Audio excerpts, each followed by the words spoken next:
만일 이웃을 위하여 담보하며 타인을 위하여 보증하였으면 내 입의 말로 내가 얽혔으며 내 입의 말로 인하여 잡히게 되었느니라.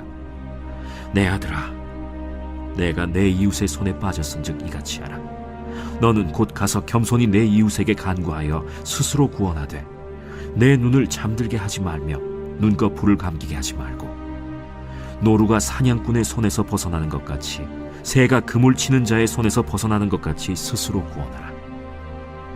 게으른 자여, 개미에게 가서 그가 하는 것을 보고 지혜를 얻으라. 개미는 두령도 없고 감독자도 없고 통치자도 없으되 먹을 것을 여름 동안에 예비하며 추수 때의 양식을 모으느니라. 게으른 자여, 내가 어느 때까지 누워 있겠느냐? 내가 어느 때에 잠이 깨어 일어나겠느냐? 좀 더 자자, 좀 더 졸자, 손을 모으고 좀 더 누워있자 하면 내 빈궁이 강도같이 오며 내 곤핍이 군사같이 이르리라. 불량하고 악한 자는 구부러진 말을 하고 다니며 눈짓을 하며 발로 뜻을 보이며 손가락질을 하며 그의 마음에 패역을 품으며 항상 악을 꾀하여 다툼을 일으키는 자라. 그러므로 그의 재앙이 갑자기 내려 당장에 멸망하여 살릴 길이 없으리라. 여호와께서 미워하시는 것, 곧 그의 마음에 싫어하시는 것이 67가지니 곧 교만한 눈과 거짓된 혀와 무죄한 자의 피를 흘리는 손과 악한 계교를 꾀하는 마음과 빨리 악으로 달려가는 발과 거짓을 말하는 망령된 증인과 및 형제 사이를 이간하는 자이니라. 샬롬, 오늘도 하나님 말씀을 묵상하기 위해 이 영상을 보고 있는 우리 중고등부 친구들과 성도님들을 축복합니다. 오늘은 잠언 6장 1절에서 19절 말씀 묵상 포인트를 통해 하나님께서 우리에게 주신 은혜들을 함께 묵상하고 또 나누어 보도록 하겠습니다. 오늘은 3가지로 묵상 포인트를 함께 나눌 텐데요. 오늘 첫 번째로 우리가 함께 묵상할 묵상 포인트는 바로 벗어나는 것 같이입니다. 벗어나는 것 같이. 오늘 1절에서 5절 말씀은 보증에 대한 교훈입니다. 이 말씀을 읽는 어른들에게는 보증에 대한 교훈이 아주 현실적으로 느껴질 수 있지만 중고등부 친구들에게는 지금 당장 크게 의미가 없다, 내 일은 아니다 라고 생각할지도 모르겠습니다. 물론 나중을 생각하면 보증에 대한 이 교훈을 우리가 알아두는 것도 좋지만 하지만 이 말씀이 정말 보증만을 위한 교훈인지 오늘 말씀 속에서 우리가 좀 살펴보면 좋겠습니다. 오늘 말씀을 언뜻 보면 보증을 서면 안 된다라고 보일 수 있습니다. 자, 이 말씀이 우리들에게 주는 의미와 교훈은 무엇일까요? 특히 이 말씀도 성경이라는 점, 하나님의 말씀이라는 점에서 하나님은 우리들에게 무엇을 말씀하고 계신다라는 거죠. 자, 우선 자세히 1절부터 5절까지 보증 자체를 하면 안 된다라고는 말씀하시진 않습니다. 자, 또 대표적으로 창세기에서 요셉이 담보로 동생인 베냐민을 잡아놓고 형들을 아버지께 보내죠. 그래서 아버지를 모셔와라. 자, 그 담보로 베냐민을 잡았던 사건으로 인해 도리어 이스라엘, 즉 야곱의 가족들은 7년간의 흉년의 상황에서 구원을 얻게 됩니다. 다만 오늘 본문은 보증을 서는 대상인 이웃의 문제인데 오늘 이웃을 위해 보증을 씁니다. 보증을 했는데 3절에 보니까 이웃의 손에 빠졌다라고 기록합니다. 이웃의 손에 빠졌다. 자, 이웃을 위한 보증이 얽혔고 그리고 잡혔다라는 이 말, 이웃의 어떤 의도로 인해 어려움에 처했다라고 우리는 오늘 본문을 이해할 수 있습니다. 자, 그러니까 뭔가 지금 보증을 섰는데 이웃을 위해 섰는데 오히려 이웃의 어떤 의도, 어떤 목적으로 인해서 내가 어려움에 처했다라는 거죠. 자, 그럴 때 오늘 1절에서 5절에 나온 이 본문 속에 우리에게 어떻게 하라고 말씀하시냐면 오늘 3절에서 5절 말씀을 한번 보시면 너는 곧 가서 겸손히 내 이웃에게 간구하여 스스로 구원하되 내 눈을 잠들게 하지 말며 눈꺼풀을 감기게 하지 말고 노루가 사냥꾼의 손에서 벗어나는 것 같이 새가 그물 치는 자의 손에서 벗어나는 것 같이 스스로 구원하라.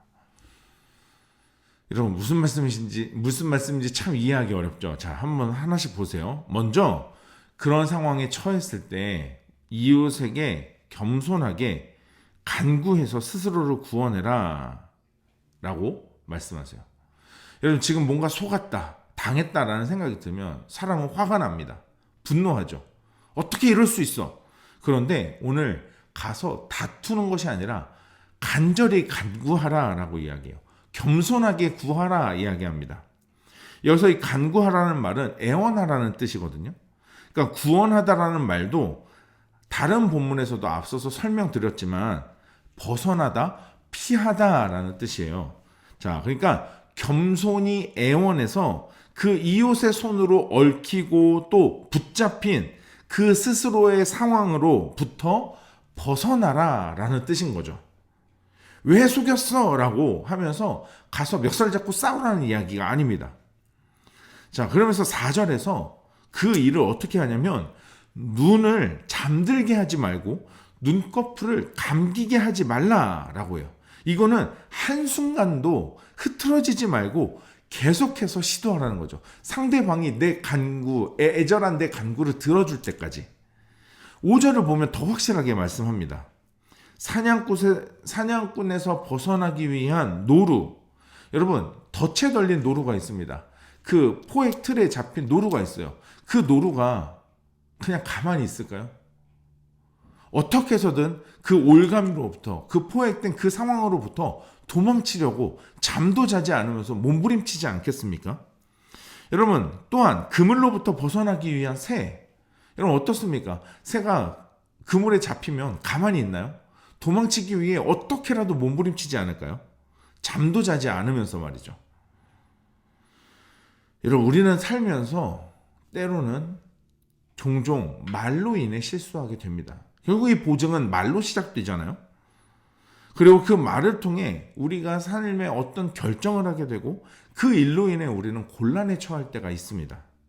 자, 그럴 때 우리들에게 필요한 건 고집을 부리거나 인정하지 않는 모습, 왜 그랬어? 그러면서 싸우고 다투는 모습이 아니라 겸손하라는 것입니다.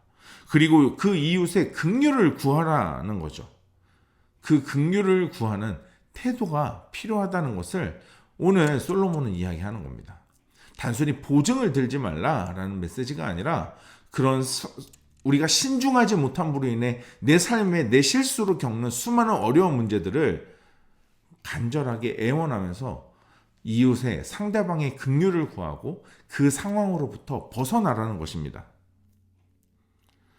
자, 이런 모습을 잠을 자지 않으면서까지 사냥꾼으로부터 또 그물 치는 자의 손으로부터 벗어나기 위해 애쓰는 노루와 또 새처럼 해결하기 위해 애쓰라는 거죠.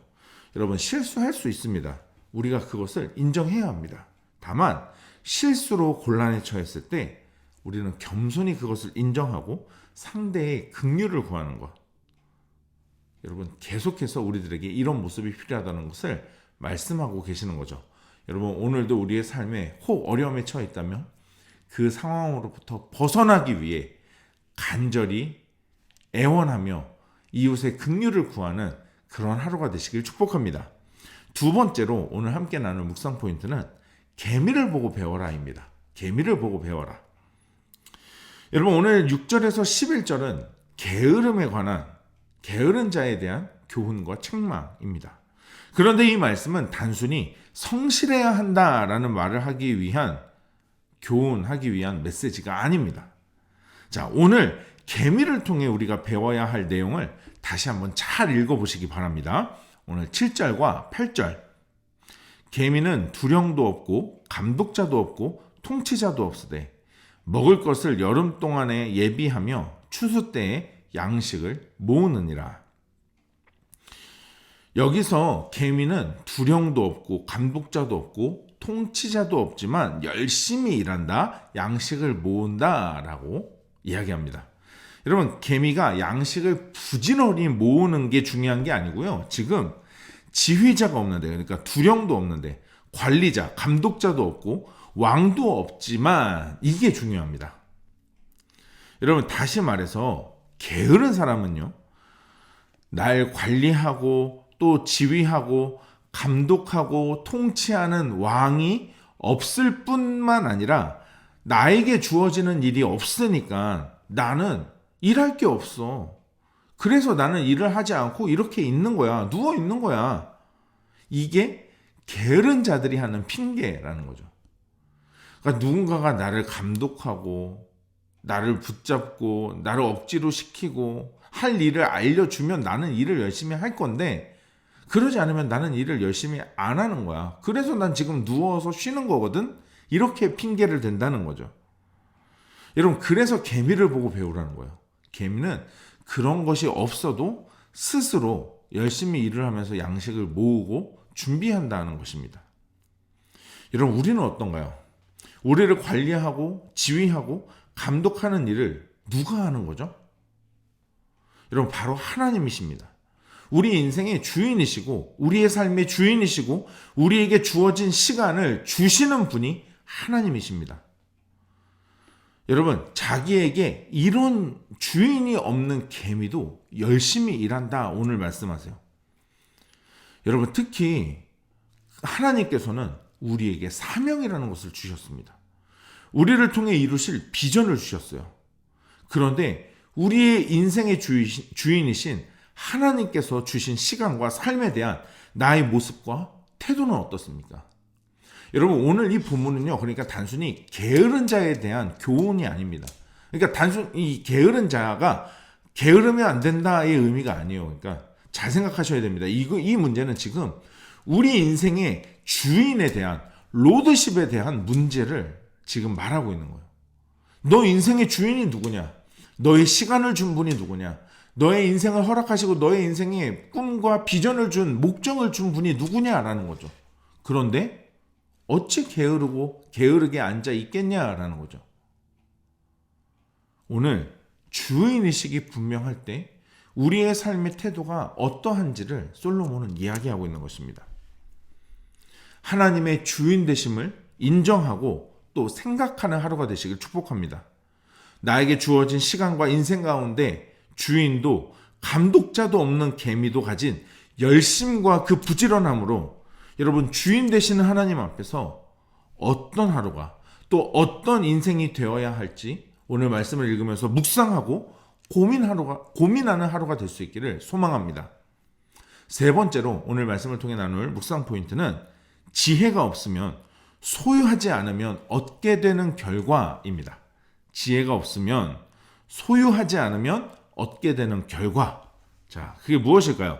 자, 하나님을 경외함이 없으면, 지혜를 소유하지 않으면 우리는 우리 인생에 어떤 결과가 생기고 또 어떤 삶을 살게 될까요? 오늘 12절에서 14절까지의 말씀입니다. 불량하고 악한 자는 구부러진 말을 하고 다니며 눈짓을 하며 발로 뜻을 보이며 손가락질을 하며 그의 마음에 패역을 품으며 항상 악을 꾀하여 다툼을 일으키는 자라.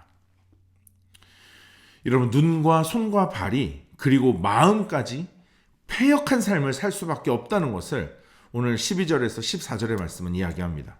여기서 패역하다라는 말은 16절 여호와께서 미워하시는 것 곧 그의 마음에 싫어하는 것이 67가지이니 이 말씀과 같아요.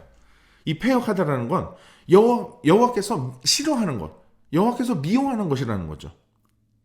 자, 17절에서 19절 말씀은 지금 방금 읽었던 12절에서 14절의 말씀과 일맥상통하는 이야기입니다.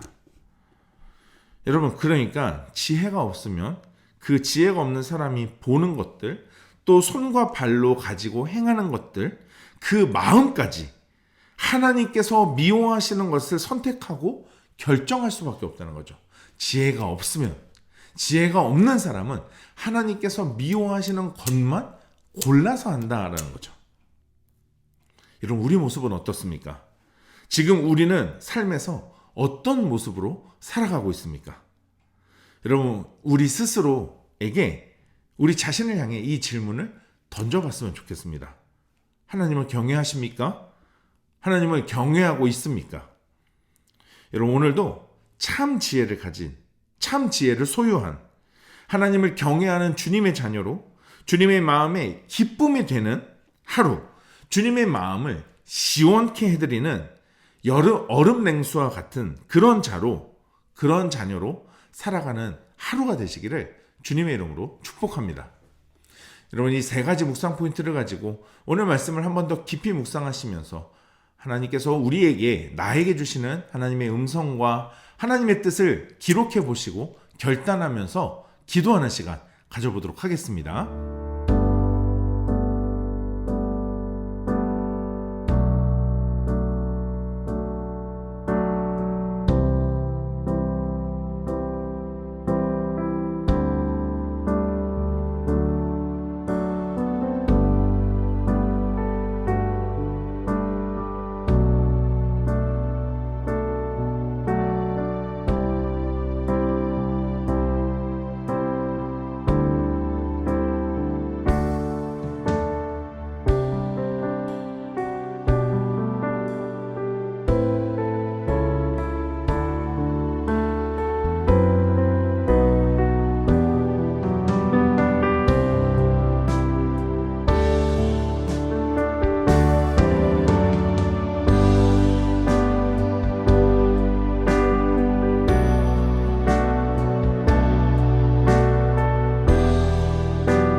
오늘 묵상하고 결단한 내용을 영상 댓글에 남겨주세요. 오늘 영상은 여기까지입니다. 오늘 하루도 하나님 말씀으로 믿음으로 승리하는 하루 됩시다. 샬롬.